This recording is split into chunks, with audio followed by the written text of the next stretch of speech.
Bismillahirrahmanirrahim. I am Muhammad Arsalan. Let's discuss future perfect tense. Future perfect tense is used to talk about an action which will be completed at some point in future. One of the most important thing that I wanted to show here is that it is also used to describe an action which is started now and ended at some point in future. Here are two examples to explain this. Before the doctor comes, he will have recovered. When he comes back, I shall have finished all the housework. Will have and shall have are its helping verb. So let's start the lesson. Future perfect tense. Urdu में पुत्र हम इसे कहते हैं फेल मुस्तकबिल मुकम्मल.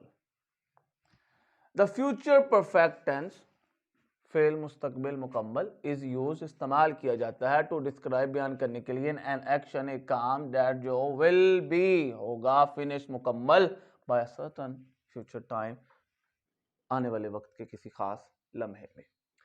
उर्दू फिकरात के आखिर में चुका होगा चुके होंगे चुकी होगी ऐसे लफ्ज हमें देखने को मिलते हैं. ये इसकी पहचान है.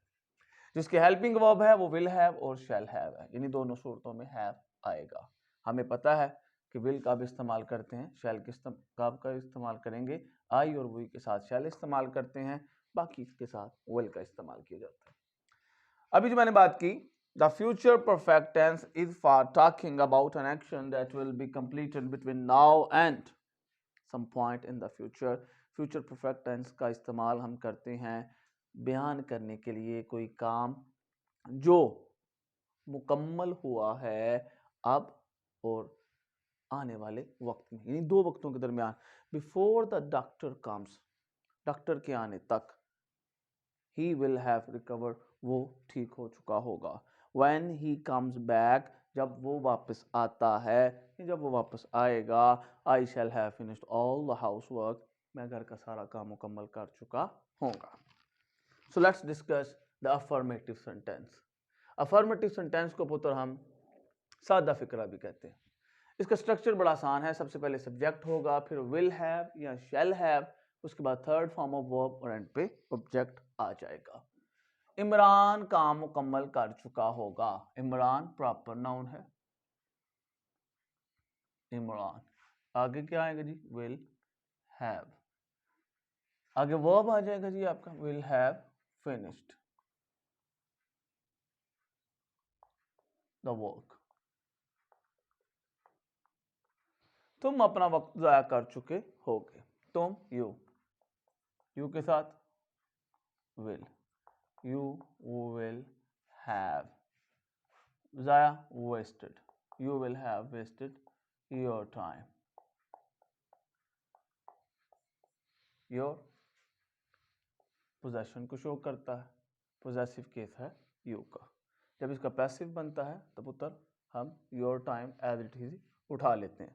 Negative sentence. सबसे पहले सब्जेक्ट, फिर विल या शैल, नॉट, उसके बाद have, third form of object. बच्चे ने दूध नहीं पिया होगा. बच्चा the baby, the baby will not drink, drank, drunk, third form of drunk, the baby will not drunk milk. आगे will shall subject have third form of object. ये आपका इंटरोगेटिव का स्ट्रक्चर है. क्या मजदूर कुआं खो चुके होंगे? Will the labourers. ठीक हो गया. सब्जेक्ट आ गया पुत्र, विल या शैल भी आ गया. अब थर्ड हैव आ जाएगा. Have dug the well. Question mark लाजमी. इंटरोगेटिव एंड नेगेटिव का सेंटेंस का जो स्ट्रक्चर है वो क्या है? Will shall subject, not have third form of object. क्या ड्राइवर कार नहीं रोक चुका होगा? Will the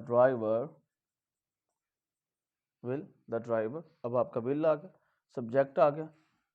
not have stopped the car. That's all for today, but here is a summary कि आने वाले दौर में जब हमने ये ज़ाहिर करना हो कि कोई काम मुकम्मल हो चुका है तो हम फ्यूचर परफेक्ट टेंस का इस्तेमाल करते हैं।